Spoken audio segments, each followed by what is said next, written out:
Okay, this is going to be a very hard class to get a good grade in because he doesn't teach! Isn't it lovely? Okay, first off, I'm so sorry for how bad my lighting is. My light broke. I dropped it on the floor. It is now gone.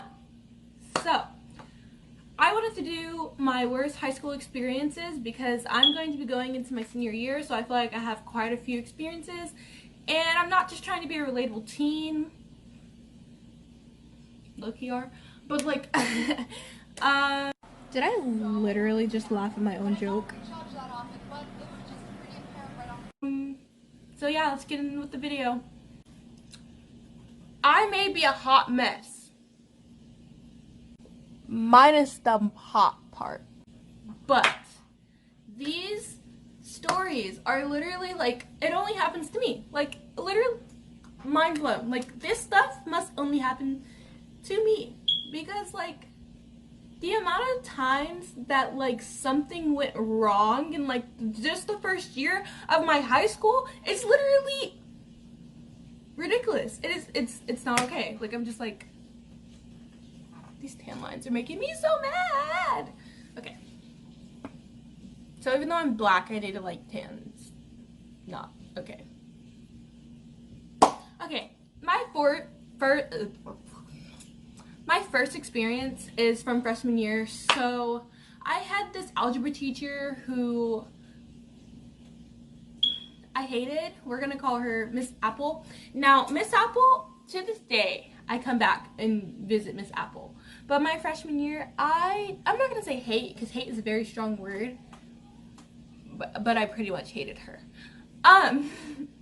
So I feel like we clashed so much because of our personalities are so alike that it just didn't mix. So on my other story time about how I made the dance team, I talked about how I literally went to the same 2 high schools over and over again, going back and forth from my mom and dad. So if you haven't checked out that story time, check it out because I'm not going to explain all that to y'all. I'm not going to make y'all sit through that for a second time because it was painful for me, so I can't imagine how painful it was for y'all. So basically, I come in after I've been at a completely different school for like 9 weeks, and here in Texas we have 4 9 weeks, so, and that's like the school year. So in the first 2 9 weeks are first semester, and the second 2 9 weeks are second semester, and then we're out of school. So I come in the last 9 weeks of first semester, and I kid you not, I walk into her classroom and I'm like, hi, I'm new here. Can I have the syllabus? And she goes, I'm busy. And then so I walked and I was like, okay. So I sat in a certain desk and she was like, that's someone's desk. And I was like, okay, do you have a desk where I can sit? And then she like literally rolled her eyes. I kid you not. And I was like, okay. And she pointed to a desk that was like closer to her desk, and I was like, great! Already off to a bad start. This teacher hates me. So I sit there, she hands me a paper, and I'm thinking, this is a math class. So it's probably homework, so I put, oh, due tomorrow. And then she goes, she takes my paper, crosses it out, and if you guys do not know me, I am a perfectionist, so when she... I am so sorry for that beeping. My smoke detector is like broken and they won't come and fix it, so we love that for us. But yeah, I didn't even realize it whenever I was filming, but I'm listening to it and it is annoying. In that class. So I needed some help. Well, she got a little angry with me and I was so scared to ask questions. But whenever I didn't ask questions and I got something wrong, she got really mad. And she was the type of teacher, she did not give homework. But you had to finish all of your work in a 50-minute class, which is unheard of unless you have block schedule.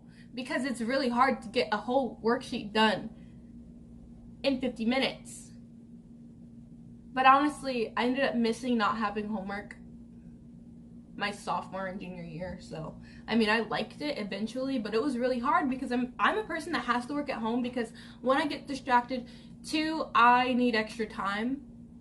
I'm dyslexic, so I need a lot of extra time. So yeah. So then I asked her in a very nice voice, kidding, can I go to a counselor or someone so that I can get help on this because I really don't understand this? And then she looks at me, yells at me in front of the whole class about how I should have learned this, and she just got so upset. I literally, kid you not, I started crying. Oh my gosh, that was... Moving on. So my sophomore year, I don't really think a whole lot happened. At least there's not a whole lot of stories that are like sticking out of my head. I actually have some pretty cool teachers. Nope. Okay, so my junior year, I had this teacher. We're gonna call him Mr. Lilly. That, but okay. So Mr. Lilly was my physics teacher.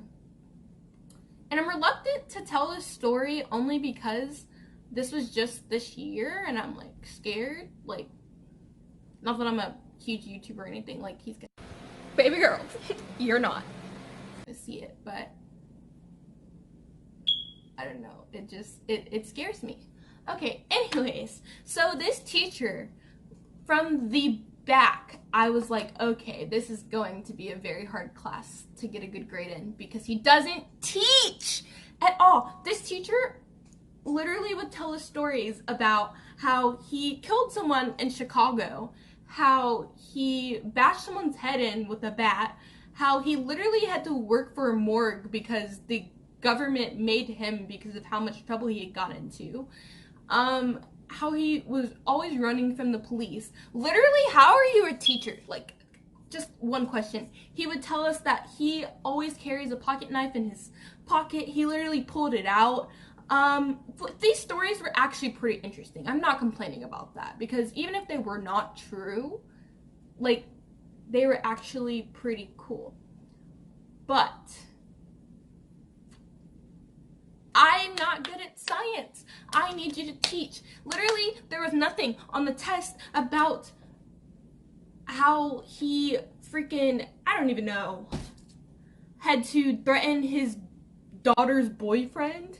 Like, there was literally nothing on the test about that. So I was doing terrible on these tests and my parents are getting mad at me. And I'm like, well, I would say if I still have this video, but I recorded in class. I didn't show his face or anything. I just recorded his voice. So I'm probably going to insert that in. Okay, I've looked everywhere for it. I can't find it, but I do have some type of proof. I have a text message of a friend telling me like some bizarre thing that he was saying in class. So it's not exactly, but like, I tried. But literally, I had to get proof that he was not teaching. He literally taught a good 15 days out of the entire year, and I'm not exaggerating. Like, he rarely taught, and when he did teach, he like just kind of expected you to understand physics when physics is actually a pretty hard subject. And he was just like, well, it's really sad that kids these days have to rely on being spoon-fed everything. No, we don't need to be spoon-fed. We just need to be fed. You just need to put a little bit of dinner on the table because obviously you don't care about our grades. What I will say is this teacher definitely made sure that everyone passed, which I kind of feel like he had to because everyone was gonna fail if he did not bump our grades up because he literally, I think there was like one kid in our class who like was just good at everything, who got hundreds on every test because he didn't need to pay attention. He literally played Nintendo in class every day, which those people, happy for you. But I am not that person, especially in science. Maybe history, yes, I am that nerd, but it was impossible. And in the end, I honestly, genuinely had an okay relationship with this teacher. But let me leave y'all on his ending quote. this year, if I said or did anything to offend you, I truly, truly want to say, get over it. Leave you on that. Alright guys, that is it. That is the end of my story time. I hope you really enjoyed that. I hope you'll subscribe and like my video. And as always, thank you so much for being lovely and have a great day.